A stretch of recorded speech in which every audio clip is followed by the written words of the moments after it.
السلام علیکم یا ابا عبداللہ الحسین۔ دوستو، کربلا ایک عظیم سرمایہ ہے، ایک ایسی تاریخی حقیقت ہے جسے ہم پوری دنیا کے سامنے پیش کر سکتے ہیں۔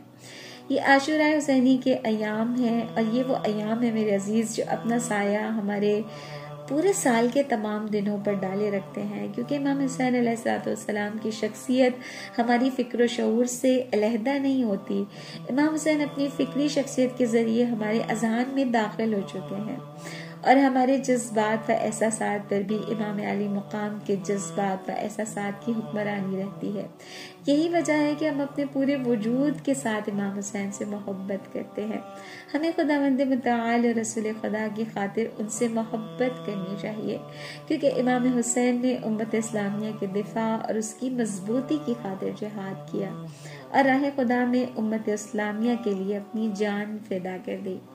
امام علی مقام تنہا باطل کے سامنے کھڑے ہو گئے، گویا ان کے وجود میں ایک امت معجزن تھی۔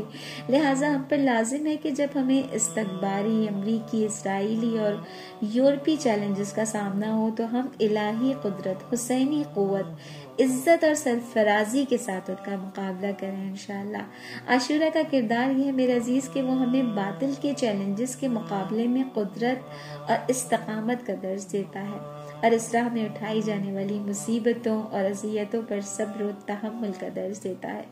ہمیں ہمیشہ حسین ابن علی کے فرزند حضرت علی اکبر کے اس کلام کو ورد زبان رکھنا چاہیے کہ اگر ہم حق پر ہیں تو خدا کی قسم ہمارے لیے اہم نہیں ہے کہ ہم موت کی طرف بڑھیں یا موت ہم پر آ پڑے۔